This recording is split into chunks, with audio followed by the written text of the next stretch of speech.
Opa, estamos gravando aqui mais o quê? Mais um foguete molhado, povo. Aqui do meu lado eu tenho Macunaíma, João Vitor. E aí, João Vitor? Alô! E do lado João Vitor, mas também do meu lado, só que é um pouco mais distante, Vitucho, o moralista. Vitucho, uma frase inspiradora. Eu gosto muito do Bessias. E ao lado do Vitor e do lado do João Vitor, mas também e na minha frente, está o Drummond, a liderança regional. Drummond. Gente, vocês não entenderam agora, mas no futuro isso vai fazer muito sentido. E a 30 graus do Drummond, e na minha diagonal superior direita, tá o nosso convidado, que é um... Você não conhece ele, eu vou tentar sintetizar o que é a vida dele. Ele é um índio que mora em Santa Catarina e é quase governador de lá. Ele é o Leandro Índio. Trouxe aqui o nosso termo de posse também, só se for necessário, né? Alô! O que aconteceu no dia do lançamento do Grampo? Vocês lembram que foi uma manhã, né? Não, foi uma noite. De tarde, 5 horas da tarde. Sabendo legal. Foi numa tardinha, foi no final de noite. Aí acho que foi na quarta-feira, como é que foi? Segunda. Quarta-feira, né? Segunda. O que eu fiz? Nesse dia eu tive um encontro do Tinder. Sim. Tá gravando isso aí? Isso é real. O que vocês fizeram lá? Não, a gente conversou, a gente... Tomaram uma Não, cervecinha? fizemos amor. Você deu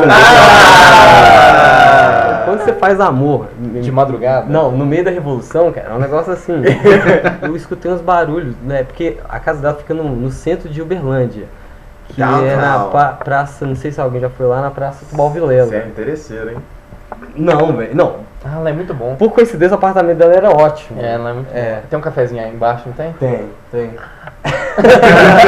Eu comecei a escutar um barulho só. E aí eu achei que era tipo, sepultura. Mas era tipo, vem pra rua. Aí eu falei só, o que tá acontecendo? Tipo, Robespierre, guilhotina, tá acontecendo. Comer a bomba, né? Ficou meio... a gente... Tomar no cu, eu não sabia que ele fosse tão escroto. Fui pra casa de manhã. Aí eu cheguei numa padaria pra tomar um café perto de casa e tava Bom Dia Brasil, que assim, ultimamente tá pior que dá pena. Tá pior. Bom Dia Brasil só se for pra você. Esse devia ser o não completo do programa. Mas enfim, aí depois que eu fui entender o porquê do motim, né, de ontem. Tinha vazado grampos do Lula e com a Dilma. Eu fiquei atormentado, voltei pra casa, briguei com a minha mãe, tipo assim, falando só, por Deus, mãe, como é que você consegue fazer leite com Todd enquanto a revolução está caindo? A revolução está caindo!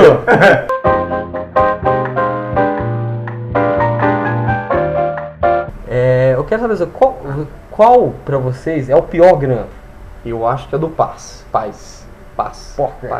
Na verdade, há de se registrar primeiro que, pelas palavras da presidente, palavras recentes até, o Eduardo Paes é o melhor prefeito das galáxias. E ele, me parece que no áudio, não consegue externar uma certa gratidão pela presidente. Né? Durante toda a conversa, o presidente Lula parece estar querendo encerrar aquele diálogo. Porém, quando o Paes faz uma piada assim, eu ainda não acho que é o pior áudio. Pra mim, o pior áudio é o que cita o nosso amigo Bessias. Cara, o áudio basicamente era uma combinação do Lula entre Lula e Dilma sobre a assinatura do termo de posse do Lula como ministro da Casa Civil. Esse é o áudio mais grave porque você tem dupla interpretação dele. Né? Você tem uma interpretação de que a dona Marisa estava hospitalizada e que o Lula assinaria porque ele não poderia estar na posse. E você tem a interpretação de que ele estava para ser interceptado pela Polícia Federal e com a assinatura ele caía no foro privilegiado. Mas eu quero lembrar que o presidente do PT também houve ali uma confusão de datas. O presidente do PT disse que presidente do PT, o Rui Falcão. Glorioso. Diz que a posse seria em uma data, o governo em outra e o Lula em outra, né? Sim, o grampo pode ser que seja o marco, mas eu acho que essa delação, esse áudio que saiu do Delcídio, ele inaugurou um período onde toda a classe política ficou alarmadiada e eu acho que isso ficou difícil de fazer qualquer acordo, né? Na própria conversa do Eduardo Paes com o Lula, ele cita isso várias vezes durante o diálogo. Que ele está com medo de ter qualquer atividade política, Lógico, de ser colocado nessa situação toda. Então você vê que assim, a negociação e os acordos são normais na política. Normais, são questões totalmente normais. O problema é que a condução da operação faz com que acordos normais, sejam colocados de forma criminalizada. Ele dificulta possíveis saídas que vão se ter da crise que só vão acontecer através do diálogo. Tá bom. Eu sou uma pessoa que eu sempre confio. Eu não mando áudio nem nude pra ninguém mais. Eu agora só pombo correio. Eu, no meu caso, só sinal de fumaça. O Brasil não é a República da Cobra! Esse é um ponto que a gente assim, tem que ser central dessa discussão nossa, né? Como a gente não enxerga a política como uma saída para um problema que também é evidentemente político. Isso né? é muito perigoso, né? Eu acho que sim, o terremoto não tem no Brasil, né? Tem aquela música da Cláudia Leite, né? Paz, carnaval, futebol, terremoto de calor. Isso é uma vida real. Vou fazer uma avaliação que eu acho que a crise não é só política. Porque, essencialmente, se nós formos comparar hoje o Petrolão, a Lava Jato, com o momento da crise do Mensalão, o Mensalão foi muito mais complexo. Sim. Né? Mas, naquele momento, o país vivia num ritmo de crescimento, de desenvolvimento, de distribuição de renda, que praticamente passou despercebido para as pessoas mais simples o aspecto da corrupção. Hoje, me parece claro que a sociedade está um pouco aflita e aí se colocando contra esse governo, porque especialmente a crise afetou o bolso do trabalhador e da classe média, que está vendo aos poucos os seus direitos ou as suas conquistas desse período fazerem água. Eu lembro que no Mensalão, mesmo com toda a questão política ali que aconteceu, a saída ela foi institucional. Então é sempre preocupante quando a gente tenta buscar situações e alternativas não políticas para um problema político. Porque a gente acaba elegendo Macaco Tião, a gente acaba elegendo Tiririca, a gente acaba elegendo ex-atletas. Que embora possam entrar pra política, algum problema com o atleta? Não, nenhum problema. O que eu acho mais preocupante ainda, que todos esses movimentos que foram criados agora, Movimento Brasil Livre, Revoltados Online, qual que é a saída deles agora? Justamente entrar pra política. Por exemplo, outro dia, eles, por exemplo, estavam falando, a gente não fez tudo isso pra Marina virar presidente em 2018. Assim, eles descobriram que a política é imprevisível. A ex-senadora Marina, ela também colhe muito do que plantou. Né? Eu sempre fui um crítico, agora nesse momento eu até estou começando a respeitá-la mais em virtude das suas posições. Mas quando ela fundou a Rede, ela também veio dentro de uma vertente de negação da política. Por que ela não colocou o nome de partido? Rede. Então, a nova política, né? Há de se registrar que, somada à nova política, e aí alguém me complementa aqui, ela é uma liderança que, além de alguns valores e princípios que diz sustentar, ela também traz consigo muita sorte. Eu só queria, Cícero, defina o que é nova política. Mas o engraçado é que a nova política é basicamente a negação da política, que foi a velha política que a gente fez, que por sua vez vira a velha política, que é a nova política, entendeu? Não. Essa é a minha explicação. Olha, eu acho que a sua explicação sobre nova política foi tão boa quanto a da Marina, não entendi nada. Fascista, vamos circular! A mídia, ela vive de factoide. A polícia e o judiciário que estão pautando pautando a agenda, né? Não é a mídia. A mídia, ela vai se valer daquilo e vai dar uma expansão, e quando ela não tem, às vezes ela exagera, como eu acho que foi o caso, como foi, sem dúvida nenhuma, que a história está fazendo. Sim. Agora, né, só queria forçar um argumento, né, que eu tenho defendido nos últimos tempos, quando o juiz Moro faz uma comparação, né, com o Watergate. Ih, rapaz. Pra mim fica um pouco claro que, né, quando você vê o filme, você lê a história, né, você lê o livro, fica claro que o personagem... Detalhe, pra exemplificar melhor como é que rolou essa história com o Nixon, assista um filme Todos os Homens do Presidente, com o Dustin Hoffman, né? Ótimo. E Leonardo DiCaprio. Gerard Depardieu. Caio Blatt. Mas e quando a gente vê a história, fica claro que a operação, né, e que aquela operação criou um frisão na mídia, né, agora a boa mídia é aquela que derruba o presidente, né? Então, isso é um problema, isso é um problema que a gente tem, todo mundo fala muito daquilo que é um perigo, mas de qualquer forma, o ponto central é que quem foi fundamental para que tudo aquilo ocorresse foi o Garganta Profunda. Exato. Hoje se sabe, Garganta Profunda. Explica. Garganta Profunda.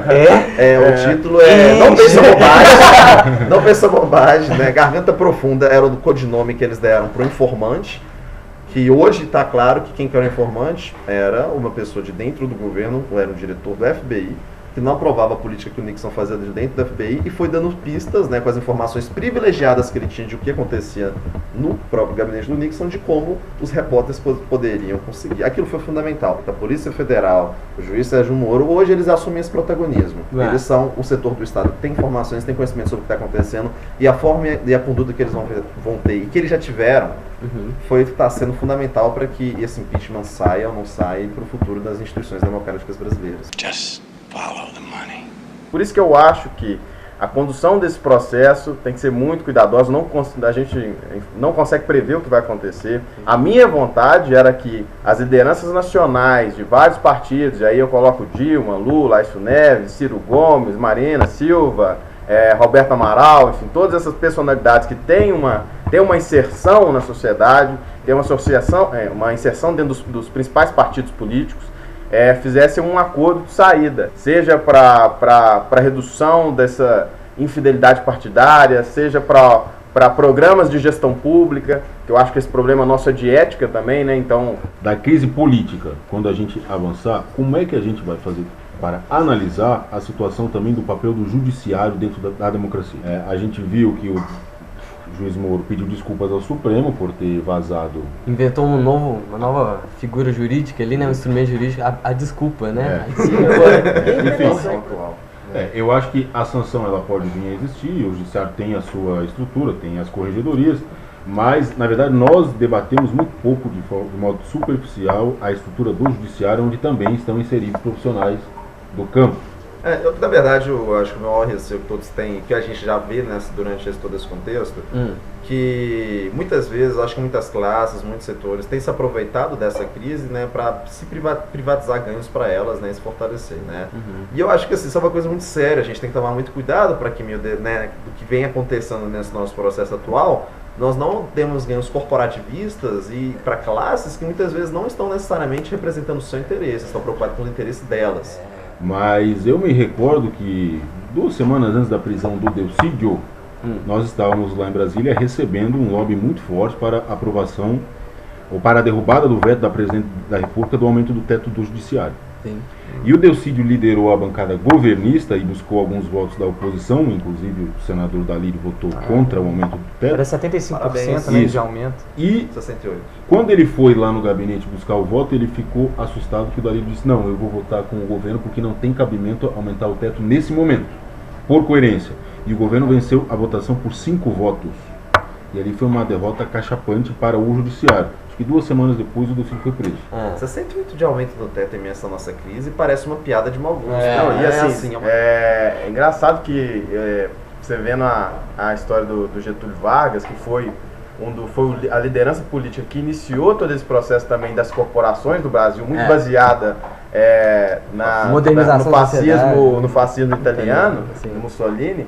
Ele no leito de morte não, mas antes de morrer, antes de cometer o suicídio, ele fala isso para Alzira Vargas, de que o que eles preocupava era que ninguém pedia nada pelo Brasil, todo mundo pedia alguma coisa para si. É mesmo? Então era tudo igual o que sempre foi, Era a mesma coisa, gente, eu acho que assim, o caos está instalado, mas assim, não tem razão para ter tanto pessimismo assim. Sim. Então o que eu posso dizer para os ouvintes que estão escutando? Não xinga o irmão, não cuspa na cara do amigo. Chega em casa, abraça sua mãe, abraça seu irmão. Espalha a palavra, Senhor. Não, inclusive assim, se você tiver 5 minutos. Eu queria assim, aproveitar o momento para pedir desculpas públicas ao João Vitor, né? Porque no dia das... Exato. Olha, o Felipe Drummond ensinou pelo exemplo. Não, ele está aqui seguindo o exemplo do Dr. Sérgio Moro. Peça desculpas. Vamos pedir desculpas, né? Influenciado pelo nosso juiz João Vitor. Dá a mão aqui. Só que o João fala pelos altos. Né, no dia que, né, eu fui muito ríspido com vocês, tratei muito mal no dia que estavam explodindo os escândalos, né? É verdade. Você me procurou fazendo muita piadinha, né? Eu briguei com você, eu falei como é que você podia fazer piadinha com a República caindo. Fecha aspas. Fecha aspas, né? Que você é doido, para de fazer piadinha, por favor, em nenhum momento, você é louco. A gente tá falando carreira do furacão. E assim, e eu acho assim que você tava certo, cara. A gente não pode deixar de fazer piadinha, a gente não pode deixar essa crise ser maior que a gente, que a nossa amizade. Eu quero eu chorei. Gente, a cena aqui tem uma mão pegando na outra. Aqui eu espero dar música de fundo. Meu pai tá ouvindo isso aí? Diretor a música aquela. Eu espero que a gente possa dar um exemplo de algo que o Brasil precisa. Amor, né? Olhar no fundo dos olhos do outro. Olha nos olhos, quero ver o que você diz. Assumir os erros e pensar no futuro. Nossa, puta que pariu, chorei. Eu vejo aqui dois estadistas. Eu nunca vi esses dois egos.